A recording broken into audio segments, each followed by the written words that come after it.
오늘은 누가복음 6장 39절에서 49절까지 말씀입니다. 대부분의 사람들은 자신에게 관대하고 타인에게 엄격합니다. 아마 자신에게 관대한 것은 자신은 어떤 일에 있어서 처음부터 끝까지 왜 그런 일이 진행됐는가 가장 잘 알겠죠. 왜냐하면 내가 그 일을 겪고 내가 나를 잘 아니까요. 근데 다른 사람은 그 사람이 왜 그렇게 했는지를 풀스토리를 잘 알지는 못하죠. 이제 그러다 보니까 다른 사람보다는 나는 이래서 이런 거지 라고 하는 것을 좀 이해를 하다 보니 더 관대한 게 아닐까 그런 생각을 해보곤 했는데 요즘은 좀 생각이 다른 게 그냥 사람은 원래 자신에게 관대하구나. 왜냐하면 설명을 다 듣고 충분히 이해할 법한데도 자신에게 적용할 때와 타인에게 적용할 때는 항상 조금 다른 것 같습니다. 우리가 예전에 C.S. 루이스의 순전한 기독교라고 하는 변증서를 성도들이 함께 읽고 나눴는데 그 C.S. 루이스가 했던 말이 있죠. 죄는 미워하되 사람은 미워하지 마라. 이 말을 사람들이 적용하기가 너무 어렵다는 거예요. 왜냐하면 나한테 죄를 짓고 나한테 무례하거나 나한테 힘들게 했던 사람을 볼 때 그 잘못한 것만 미워하고 그 사람은 미워하지 않는다는 것이 실상 이게 참 어렵다는 거예요. 그런데 우리가 살면서 이것을 실현하고 있는 한 사람은 있다는 거예요. 그 누구라 그랬죠? 네, 자기 자신이라 그랬어요. 저는 그 글을 읽을 때마다 참 맞다. 사람이요, 죄는 미워하고 사람은 미워하지 않는 것을 실현하는 유일한 한 사람인데 그건 자기 자신이라는 거예요. 내가 죄가 지은 게 있지만 자신을 용서하는 거예요. 다시 한번 자신에게 기회를 주는 거죠. 근데 다른 사람에게는 그게 잘 안 된다는 거예요. 그러니까 사람이 보면 항상 자기 중심이고 자기에게는 관대한 그런 삶을 살아갑니다. 그럼 바꿔 말하면 다른 사람의 눈에 있는 것은 다른 사람의 허물은 너무나 잘 보이고 그건 지적하기 좋아하는 거죠. 그게 오늘 예수님께서 우리에게 주시는 말씀입니다. 오늘 본문에 보니까 우리가 너무나 잘 아는 41절의 말씀이죠. 어찌하여 형제의 눈 속에 있는 티는 보고 내 눈 속에 있는 들보는 깨닫지 못하느냐. 우리는 신앙생활 할 때 다른 사람을 보고 판단하는 것이 어떤 말씀에 비추어 해석하고 하는 것이 우리에겐 더 빠를 때가 있습니다. 내 자신을 봐야 되는데 남을 보고 남을 판단하고 남을 평가하는 것. 그런 일들이 너무나 잘 일어나고요. 그러다 보니까 내 눈에 있는 그 들보는 보지 못하는 거죠. 상대방에 있는 작은 티는 너무나 잘 보이는 거죠. 그래서 신앙생활을 할 때 우리는 남들을 고치고 남들을 판단하고 남들을 바꾸려고 하는데 목적을 가질 때가 너무나 많아요. 우리가 말씀을 나눌 때도요. 나는 이런 은혜를 받았어 라고 나누면서 나를 어떤 고쳐가는 나눔 같지만 어떤 때는 잘 들어보면 이게 나를 자신을 적용하는 것 같으면서도 사실은 너 들으라고 하는 거야. 이런 마음을 우리가 가질 때가 있단 말이죠. 오늘 본문에 나오는 이 말씀을 우리는 기억할 수 있어야 됩니다. 우리는 이 땅을 살아갈 때 나이가 그렇게 중요해? 라고 말하다가도 나한테 내가 나이가 이 정도 됐는데 라는 생각이 들기도 하고요. 아니 그렇게 인정받는 게 중요해? 라고 말하면서도 내가 인정받지 못하면 서운하게 되기도 하고요. 그런 게 교회 다니면서 그렇게 중요한 건 아니잖아. 신앙생활에 그게 그렇게 큰 건 아니잖아 라고 말하지만 나한테는 커져 있고 그게 우리의 모습인 것이죠. 오늘 본문에 나오는 이 예수님께서 어찌하여 형제의 눈 속에 있는 티는 보고 내 눈 속에 있는 들보는 깨닫지 못하느냐. 그러면 신앙생활은 다른 사람 눈에 있는 티를 우리가 찾아내려고 하는 것이 아니라 나에게 있는 들보가 무엇인지를 찾아가는 것. 그게 우리의 변화입니다. 우리가 오늘 이렇게 함께 모여서 한 달의 시작을 기도로 열어가는 이때에 우리가 다른 것을 참 눈에 보이는 게 많지만 나를 한 번 더 살펴보고 한 달을 시작하면서 하나님 앞에서 나를 좀 세워놓는 그런 시간이 오늘 하루에 출발이 되고 한 달의 시작이 되었으면 좋겠습니다. 두 번째로 오늘 말씀해 주는 메시지는 열매로 우리가 정말 나를 돌아보고 있는가는 우리의 삶 속의 열매로 안다는 것입니다. 다른 것으로 말할 게 없고요.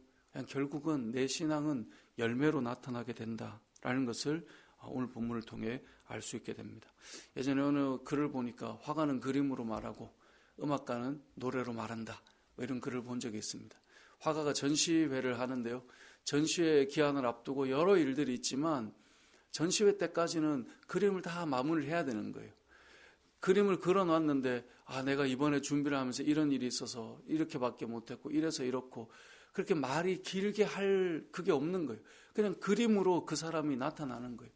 노래하는 사람은요, 뭐 이래서 이렇고 저래서 저렇고 내가 무대에 서야 되는데 이런 일이 있었고 사람은 다 여러 일이 있죠. 그런데 결국은 그 사람이 정말 노래를 잘하는 음악가인가는 그냥 그 무대에서 그냥 결론이 나는 거예요.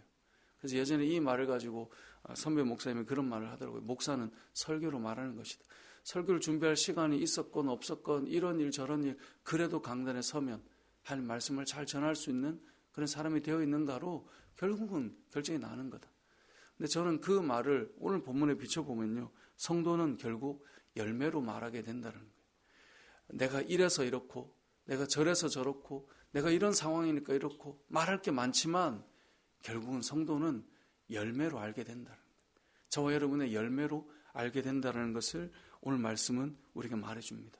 오늘 본문에 그래서 이런 말씀을 하지 않습니까? 43절에 보니까 못된 열매 맺는 좋은 나무가 없고 좋은 열매 맺는 이 못된 나무가 없다라는 거예요. 결국은 열매로 알게 된다는 거예요. 저게 어떤 나무인지 그냥 열매를 보면 아는 거예요. 상황이 이래서 그렇다, 상황이 이래서 저렇다, 그게 아니라는 거예요.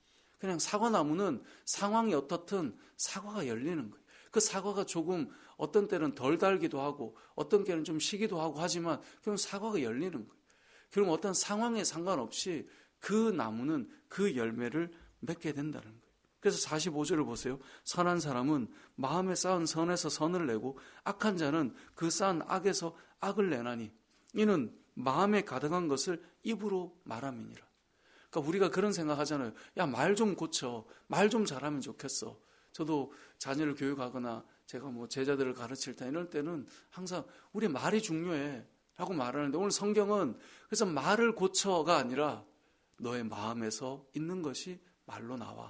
입으로 나오는 거야 라고 말씀하고 있는 거예요.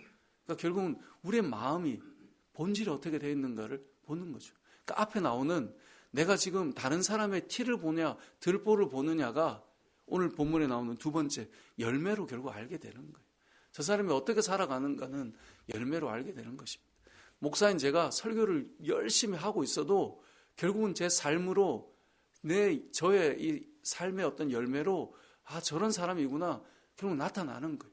여러분이 열심히 믿음이 무엇인지 말씀이 무엇인지 나누어도 결국은 열매로 알게 되는 거예요. 오늘 본문에 보면 48절 49절에 보면요, 이 홍수가 났을 때 모래 위에 집을 짓지 마라. 반석 위에 집을 지으면 그 홍수가 나도 흔들리지 않지만 모래 위에 집을 지으면 이 홍수가 나면 그 탁류에 부딪혀서 집이 무너지게 된다. 반석 위에 집을 지어라. 이렇게 생각할 수 있지만 결국은 열매로 안다는 말씀으로 적용해 보면 이 말이에요. 내가 지금 집을 모래에 지었는지 반석에 지었는지 홍수가 나보면 아는 거예요. 그러니까 이거를 너는 반석 위에 지어야 돼 라고 하는 것을 여러분 어떻게 알 수 있어요? 같이 교회를 다니고 있고 같이 목장 모임을 하고 있고 같이 예배를 드리고 있고 같이 기도를 하고 있는데 저 사람이 지금 반석에 지었는지 아니면 모래에 지었는지는 사실 잘 몰라요. 왜냐하면 우리가 말하고 나눌 때 어떻게든 말씀으로 뭔가 은혜를 끼치고 그렇게 살려고 하는 것처럼 이 현상으로는 표면적으로는 다 드러난단 말이에요. 근데 정말 그 사람의 중심이 어떻게 가고 있는지는 결국은 어떻게 아느냐, 홍수가 나보면 알게 되는 거예요. 저 사람이 반석에 그래도 짓고 있었구나. 우리가 살아가면서 어려운 일이 없는 사람이 누가 있습니까?